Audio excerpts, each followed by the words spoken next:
I want to bring on our next presenter. In addition to being arguably the most handsome speaker at today's Gamification Summit, actually, as a funny kind of side note, I sort of was kidding Jesse about this yesterday. In the run-up to GSummit, I actually got multiple emails from people going, "Who is that cute Jesse Redniss who's on the speaker roster," including my sister, by the way. I'll have you know. So Jesse is spoken for, as is my sister. So it's kind of interesting. So let me tell you a little bit about Jesse and why we're so incredibly excited that he could be here today. Jesse's the Vice President of Digital for USA Networks, and he oversees digital efforts for the various USA Network properties, including usanetwork.com, the Westminster Kennel Club, ARF ARF, Universal HD, Sleuth Channel, Character Arcade. Since joining USA in 2005, Jesse's played a pinnacle role in the digital restructuring and growth of usanetwork.com, driving a major shift in the industry and competitors' online efforts. Before that, he was at Tangible Media on the Atari and Midway Games accounts, and worked in the music industry at Volatile and Sony. And it goes without saying that the efforts to gamify properties from a brand, from a major media outlet like NBC Universal, is something that we all certainly want to understand. And Jesse and the NBC family have been so gracious to regale us with their presence today. So, Jesse Redniss. All right. Hey, everybody. How you doing? It's a pleasure to be here. I'm really excited to kind of interface with a lot of the innovators in the space. Admittedly, USA and myself were kind of freshmen when it comes to gamification. We just really entered the space just a few years ago. And what we've done over the past, really 6 months with some of our properties is what I'm going to bring you through to kind of showcase, how we've taken some of our show properties, gamified them, and brought the overall audience experience to a different level, something that they haven't really done before or experienced before. Just want to tell you a little bit about USA if you're not familiar with it. USA is the largest cable net on television. We have 5 of the top 10 shows through the year. So to run the digital division for USA, it's quite a daunting task because we have to bring through the brand promise of characters welcome. When you've got fantastic characters that are on your air, you've got to find extremely creative ways to engage users for the 23 hours out of the day that they're not watching those characters that are on air. And we also have to find creative ways, engaging in social ways to bring the users into our brand and really create and fulfill the brand promise of characters welcome. Get in the game and score big with USA's Character Arcade. Right now, gamers are putting on their game faces, racking up points, and making Character Arcade their go-to gaming destination. Challenge accepted. And this year, we're turning up the heat with tons of new ways for your brand to win. We can put your brand right in the action as gamers flip, fire, and face off in over 75 games. We can team up to create an all-new customized game that's all you. Or we'll hook you into our hit series in an interactive experience where your brand is the game changer. And with the power of the #1 network, there's no end to our reach. Whether you're online, where Facebook integration brings your brand to the social scene, on the go, where exclusive iPhone apps give your brand maximum mobility, or on the air, where we go all out to bring our viewers right to your brand. I'm in. With USA's Character Arcade, it's always game on. USA, characters welcome. So obviously we jumped very quickly right into the Character Arcade video. But about 5 years ago, we were looking at the demographics of our shows and realized that a lot of our shows were the same demographic of people that were playing online casual games. So we started developing, out of our show IP, a lot of casual games and launching them on our properties. There's a game called Monk's Mind Game, which was the first game that we ever launched under show brand. The game has now been played over 13 million times all around the world. And over the course of the next few years, we started building more and more games out of our show IP. And eventually, the games themselves started driving anywhere between 25 and 30-minute time per session, and brought the overall time spent on the site anywhere from 4 minutes all the way up to 28 minutes, really depending on what show this was about. So what we decided to do is take all these games together and put them into one portal, which was the Character Arcade that you just saw. For us, it was the ability to drive a ton of traffic for our property, to start bringing in new users that were searching for a way to engage with our brand beyond just the show and on air. And about 2.5 years ago, we met with a couple of the different gamification companies that are out there, and met with the group over at Bunchball, and took the Character Arcade property and literally gamified it to the point where users can log in, do Facebook challenges with their Facebook friends, challenge other people on the property itself. I think you saw that in the video. And that really brought the kind of site to a whole new level. We started off with about 400,000 uniques on Character Arcade, and as soon as we implemented the Nitro platform on the back end and socialized the site, it really took off. So with all the increased metrics that we saw across the property and the custom games that we were developing around our show brands, our advertisers started taking notice. And for advertising revenue on a basically a 3 to 3.5 million unique site, it's really tough to say, all right, I'm going to drive $20 million in revenue just from sheer page views alone. The philosophy at USA really isn't about page views. That we don't really even care about page views. What we care about are the engagement metrics that we see with our users, and when you can get 3 to 3.5 million users really fully engaged, and then organically integrate brands into the experiences you're launching in the multi-platform world, you're going to start winning bigger and bigger accounts. So a lot of our clients started looking at the success that we saw on the Character Arcade, and started asking us to build them custom games. In the video, you saw a few of the sponsors that we had, like Sleep In, Ford, Hyundai, Toyota, that were then organically integrated into our games in a way that was not advertising. It was a way that's non-intrusive. So it was more of an infusion of an advertiser's brand into the gaming property rather than having their brand really intrude on the gaming space. As you can see here, we launched the property in July, thank you, of 2009.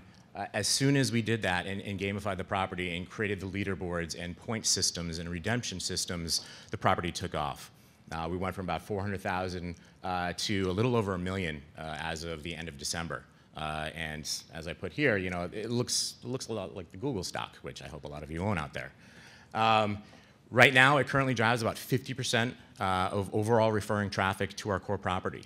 And that's not from show-based traffic, people putting in Monk or Psych or Burn Notice or Royal Pains. It's mostly from people looking up Mahjong or looking up Solitaire, and then through search and SEO optimization, basically driving a huge influx of new users that may not have been USA fans in the past, are now experiencing the brand in a new way, and then become show fans.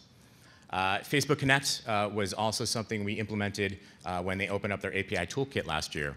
And as you can see, we did a few different initiatives that led to a lot of people Facebook connecting. About 40,000 was the top number we hit when we implemented a specific game. And it's kind of dwindled off since then, but we've been optimizing and raising those metrics ever since. So from these learnings, we looked at the success that Character Arcade brought. And we decided, we want to take and gamify our show properties. How are we really going to do that? What's the right show property to do that with? So we came up with the idea of character rewards. And what that's about is that's basically giving back to all of the fans of USA for engaging with our content. Inviting them to come in and watch a video, take a poll, do a trivia, and get a certain amount of points for that. And they can then redeem those points for virtual goods, as well as for real merchandise. And as we get into the case study, we can kind of see how that flows. But at the core of it, what this process really does is it creates brand ambassadors for us.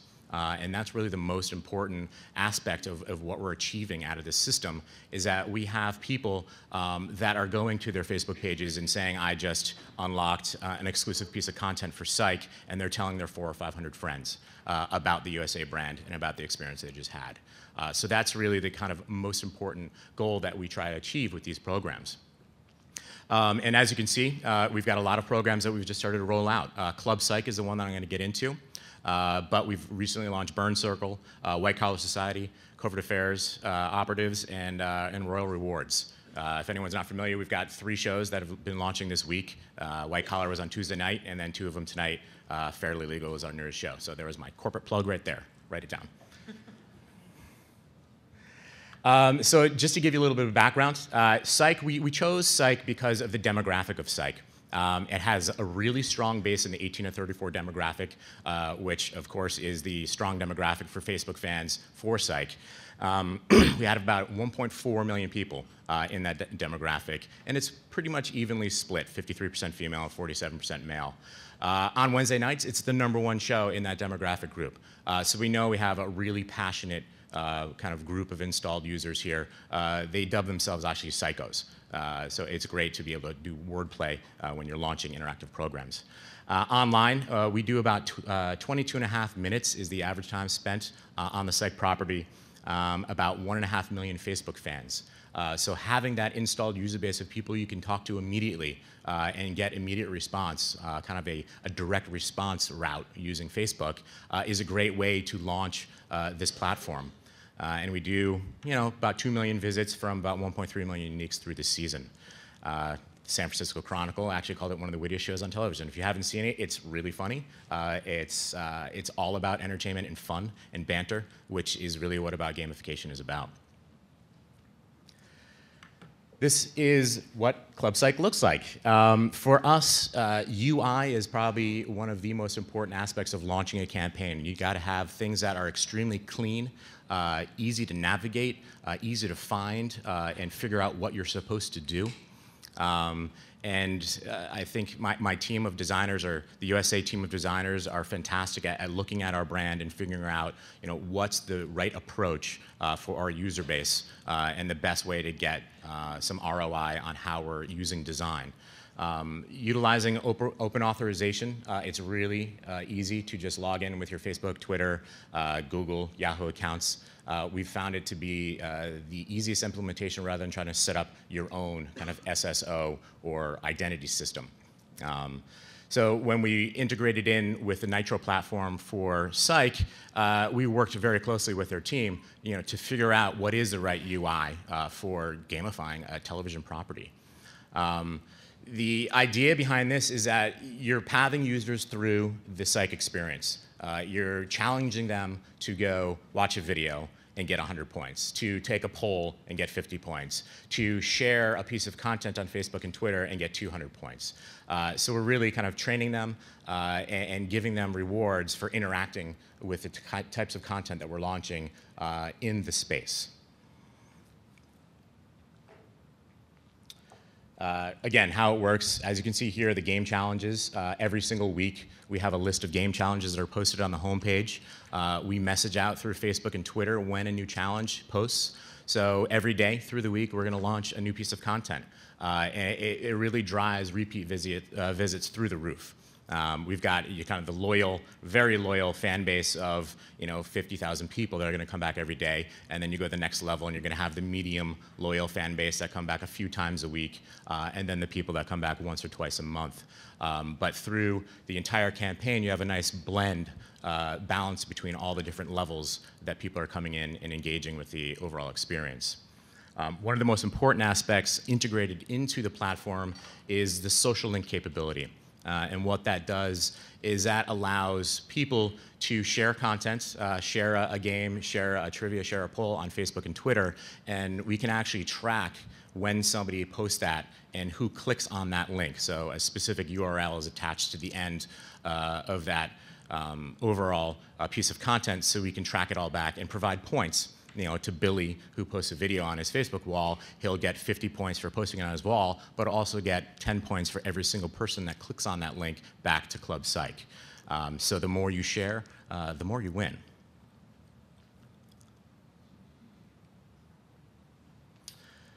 Another aspect that we implemented is just, again, it's easy ways to navigate through the program. As you see in the upper right-hand corner, the Club Psych kind of icon that we used on all the various pieces of content through the Club Psych site. What we did is Club Psych is its own standalone destination, and then the Club Psych icon is attached to all the different areas of Psych site overall. So not every piece of content on Psych is gamified. It's only specific pieces that are involved in the challenges. So you have to really provide a way for people to easily find their way back into the experience. Otherwise, they're going to finish playing the game or taking the poll or watching the video and say, what's next? So it's really simple UI to just add an icon back into the experience to really funnel them all the way around in a 360 method so that they can continue to have the experience nonstop. And we basically don't want to get them out of the cycle. One of the most important aspects, of course, to a gamification system is the reward system. When we first launched Club Psych, we wanted to give fans a virtual way to engage with the brand by providing basically a virtual office. The Psych office is one of the most popular areas during the show. So we actually built a Psych virtual office, and you can cash your points in for virtual goods, whether it be Magic 8 Balls or corn dogs, if you've ever seen the show. It's really funny stuff, and trinkets that they can then drag and drop and put into the property. And the leaderboard aspect on the property is also another extremely important aspect. When people can visually see what other people are doing, as well as how many points they have, it really spurs on the competition. Competition is just the natural way to see your status in your leaderboards, and it's really what gamification is all about. Here's a shot of what the kind of virtual office, and this is actually the virtual living room that was launched. And we saw some great success with the virtual goods when we first rolled it out, but when the program really took off is when we started launching real good redemption, when we started allowing people to take their points and redeem it for actual Psych merchandise like t-shirts, DVDs, signed posters are going extremely well. For the group, the metrics behind the program are kind of what drive us to continue to innovate and change and tweak the system. The Nitro platform has a fantastic admin system. I actually keep it open on my desktop all the time, which is a little much, but that's just the way I operate. And so the campaign at first, had some modest success. We didn't know what to expect out of this program. This is a very new offering. We had about 32,000 registrants come through during the season, but the number that really popped for us was we had 10,000 in the first 2 days. So they saw what was happening, immediately started chattering about it on Twitter and Facebook, and it really drove people to sign up and engage. We had continual registrations throughout the entire campaign, so people were continuing to talk about it. It wasn't just one group of users and then never really grew from there. And then the metrics, the return that we saw on this were phenomenal. We had about 130% lift in page views delivered during the season, a 40% lift in return visits, but the most important metric for us was the time spent on the property with people engaging with the site. Went from 8-minute average the season before to 16. So we basically doubled the time of engagement that people were spending engaging with the Psych brand. And then basically virtual redemption was modest at first, and then until September 3rd. And you see this huge spike right there. That was the day that we rolled out the real good redemption. And for us, that was an eye-opener. That was basically saying, all right, people were trying to basically figure out what this whole system was really about. And then when we announced that we were going to be doing real good redemption, it was crazy how the response was with these 32,000 fans. Here you can see basically the peak of what happened on September 3rd. The announcement, and then basically the amount of points that were spent from all of the fans literally skyrocketed that day. People bought out the store in a matter of 5 days. So we had about 2,500 pieces of merchandise that we launched in the store, completely sell out in 5 days. And for us, that was the item. The bar had been pretty much set. So we basically had to say, all right, now we need to start budgeting to create merchandise that we have to put into the stores, every store that we do. So as you saw, we've got 6 different offerings in the Club Psych scene, like Burn Notice and Royal Pains. So we actually have to budget for all the merchandise that we're giving away in this program. And so for us, we've got to figure out that ROI balance between the ad sponsorship dollars that are flowing in through this program versus what we're actually spending on the platform and on the merchandise to keep it growing and to keep it basically alive.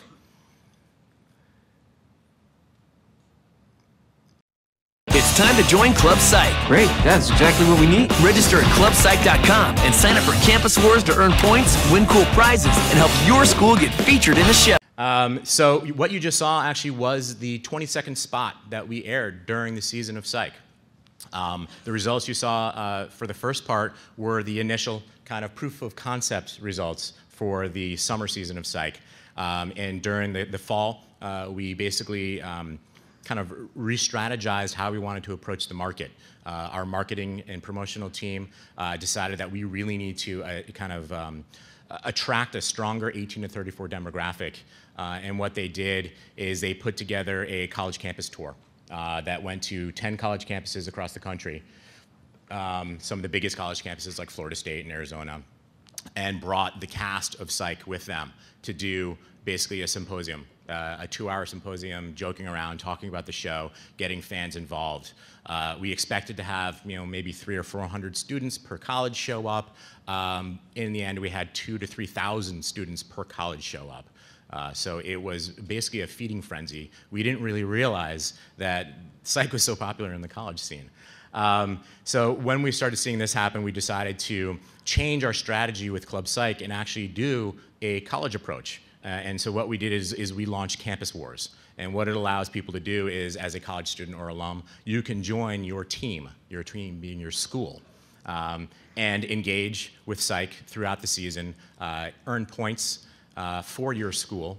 And the school that basically was leading at the end of the season would win a placement into the show.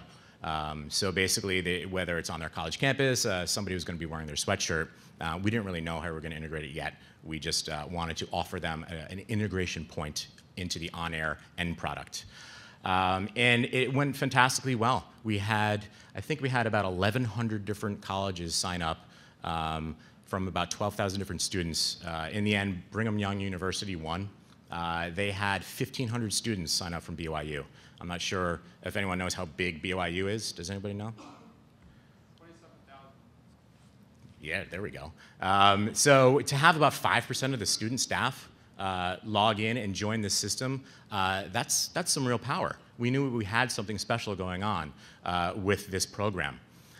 So from my understanding, we've also rolled out across some other NBCU properties a very similar team competition type of execution, which I think is kind of the first of its kind for an entertainment property.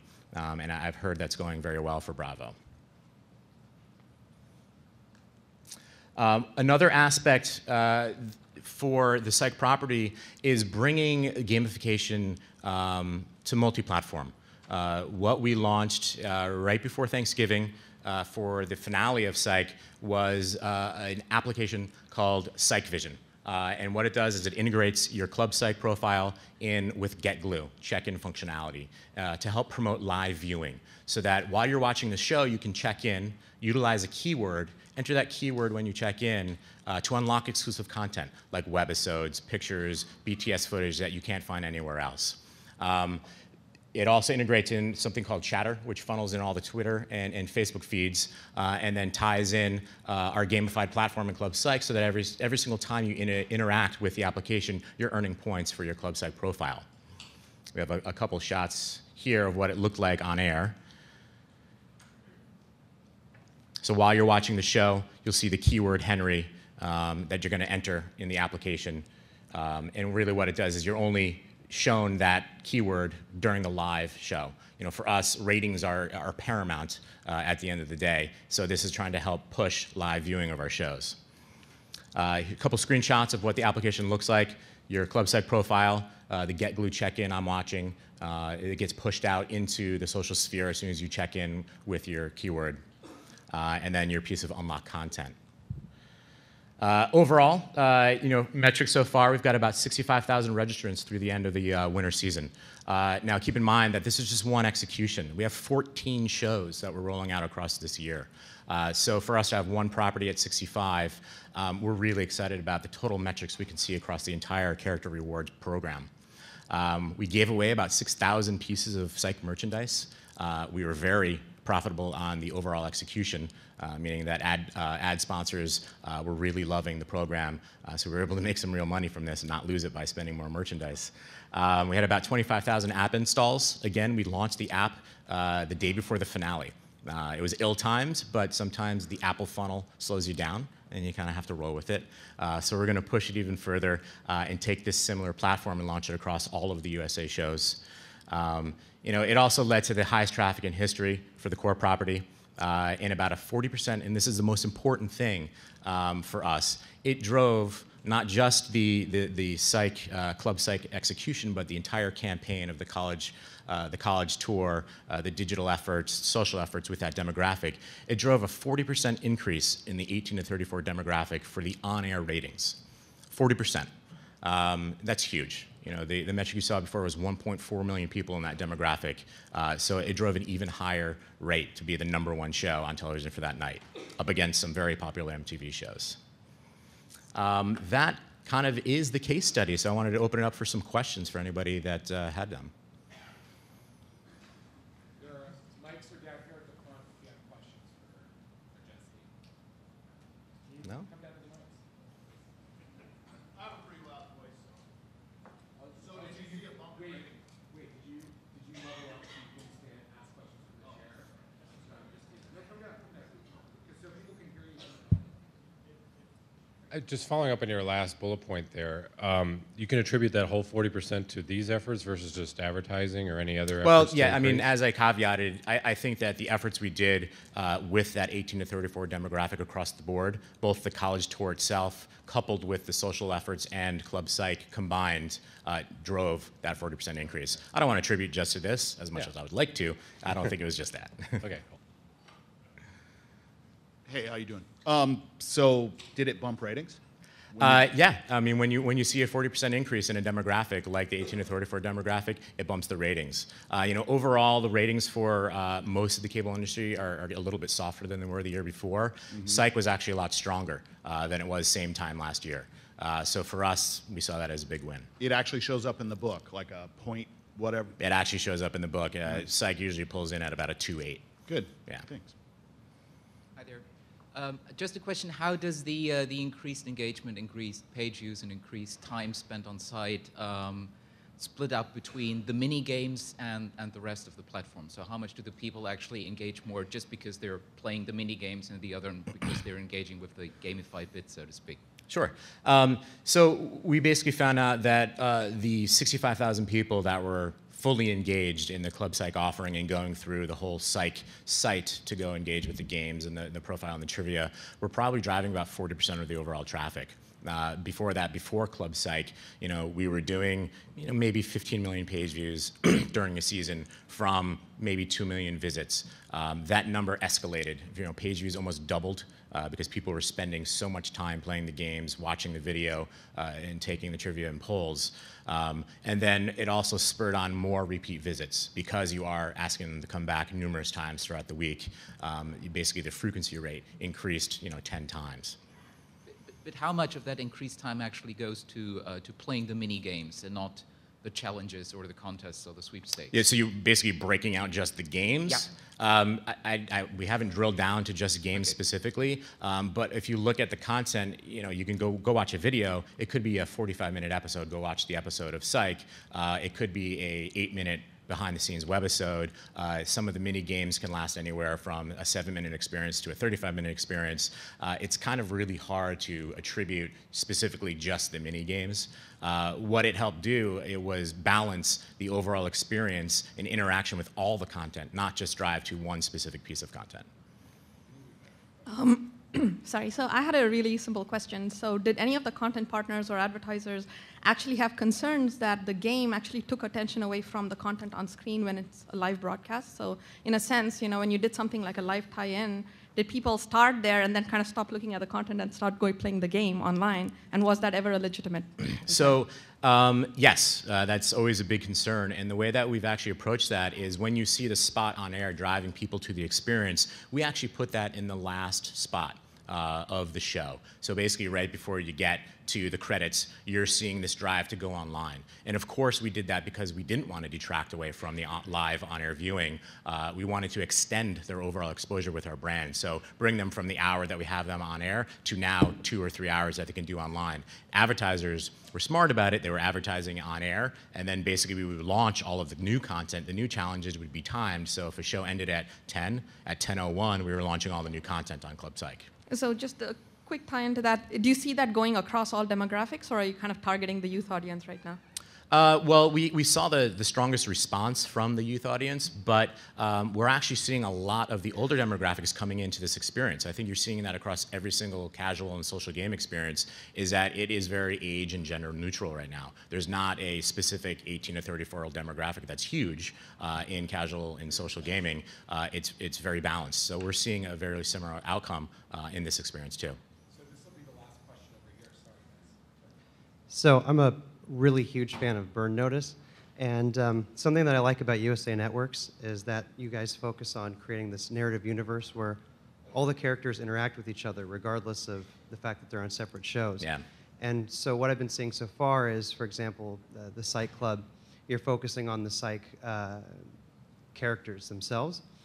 Is there a strategy to which you can mimic the cross-pollination of characters on one venue in the gaming platform too, to promote? So if you're a big fan of Burn Notice, you could potentially have games that intersect with Psych. So you can now be a fan of Burn Notice and Psych. And if there is a strategy, what exactly can you allude to in terms of your thinking behind that? Yeah, no, absolutely. That's a great point. What we're doing right now is we're doing kind of recommendation engines. So if you go to experience a certain piece of content in Psych, we might say you might also like at the end of your experience. So if you're playing a Psych game, we've also launched very similar games for some of our other properties. So we're recommending those properties.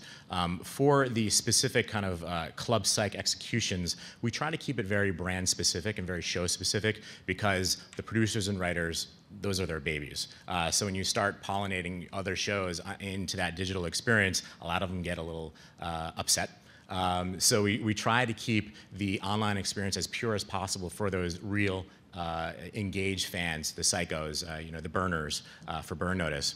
On air, we're doing a lot of the cross-pollination, and we're starting to figure out ways to do that in some of the more immersive transmedia experiences we're doing online, but not necessarily in the club experiences.